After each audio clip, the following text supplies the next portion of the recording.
नमस्कार। अक्सर हमें सुनने और देखने को मिलता है कि यदि हालात इस तरह के नहीं रहे होते, परिस्थितियां ऐसी नहीं रही होती, तो शायद वो ये काम नहीं करता। तो क्या हम ये कह सकते हैं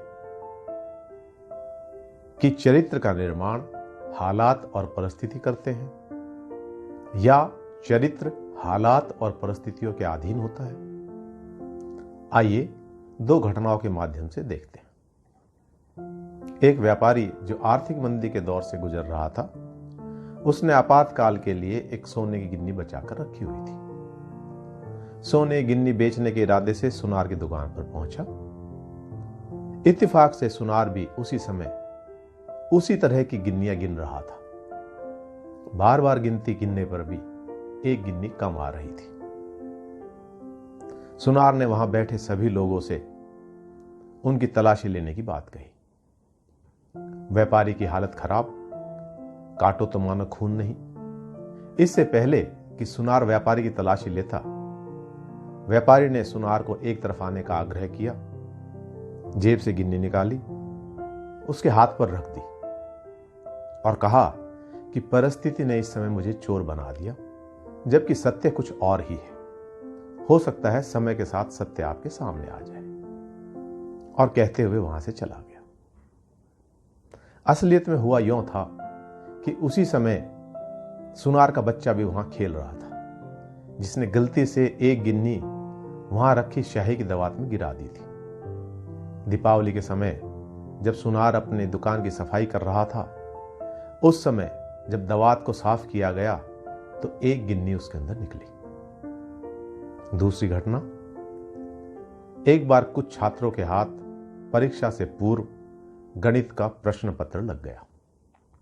सभी बच्चों ने उसकी तैयारी की, लेकिन उनमें से एक श्रीमान जी आलस के वशीभूत होकर आज कल पर टालते हुए परीक्षा के समय तक भी उसको हल नहीं कर पाए। परीक्षा भवन में बैठे बैठे सोचने लगे, प्रश्न पत्र तेरे पास था, उसके बाद भी यदि तू फेल हो जाएगा तो मित्रों में उपहास का कारण बनेगा। ऐसा सोचते हुए प्रश्न पत्र परीक्षा शुरू होने से पहले अध्यापक के हाथ में ले जाकर रख दिया। अध्यापक ने उसको इसकी ईमानदारी जानते हुए उसको शाबाशी दी और विशेष सम्मान के लिए प्राचार्य के पास लेके गया। एक स्थिति जिसके अंदर ईमानदार होते हुए भी चोर कहलाया, दूसरी स्थिति जिसके अंदर बेईमान होते हुए भी ईमानदार कहलाया। तो क्या हम ये कह सकते हैं कि परिस्थितियां चरित्र का निर्माण करती है? आइए अब देखते हैं चरित्र असलियत में होता क्या है। Character is in action. Character are those qualities which are distinctive to an individual. चरित्र किसी भी व्यक्ति के आचरण, व्यवहार और व्यक्तित्व के वो गुण और विशेषताएं होती हैं जो किसी भी स्थिति में, किसी भी परिस्थिति में और किसी समय में नहीं बदलती।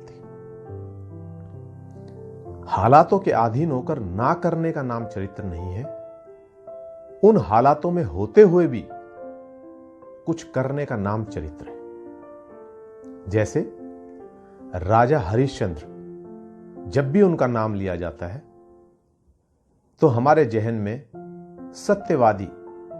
सत्यवादिता यह उभर कर आती है, मानो राजा हरिश्चंद्र सत्य के प्राय ही बन गए हो। किसी भी परिस्थिति में उन्होंने सत्य का साथ नहीं छोड़ा। इसी तरह से जब जब भी रियल हीरोज की बात होती है तो उनके साहस, उनकी निडरता, उनके नेतृत्व का उदाहरण हमेशा दिया जाता है। जैसे गुरु गोविंद सिंह, महारानी लक्ष्मीबाई, बंदा बहादुर बैरागी इत्यादि अनेकों नाम ऐसे हैं जिन्होंने इतिहास में अपना नाम दर्ज कराया अपने इन गुणों के कारण। उन्होंने किसी भी परिस्थिति में अपने इन चरित्र को नहीं छोड़ा। अनेकों देशभक्त जिन्होंने देश को सबसे ऊपर रखते हुए अपने प्राणों की बलिदान दे दिया, आज हम श्रद्धा के साथ और गर्व के साथ उनका नाम लेते हैं। जो व्यक्ति परिस्थिति और स्थिति के सामने कमजोर हो जाए वह चरित्रवान नहीं हो सकता। जैसे अग्नि का गुण है, अग्नि की विशेषता है कि वो जहां भी, जिस भी समय, जिस भी परिस्थिति में जलेगी तो ऊष्मा देगी ही देगी। यह उसकी प्रकृति है। इसी तरह से चरित्र हमारी निजी संपत्ति है, चरित्र हमारी निजी धरोहर है, जो किसी भी काल, खंड और परिस्थिति के अंदर नहीं बदलती। धन्यवाद।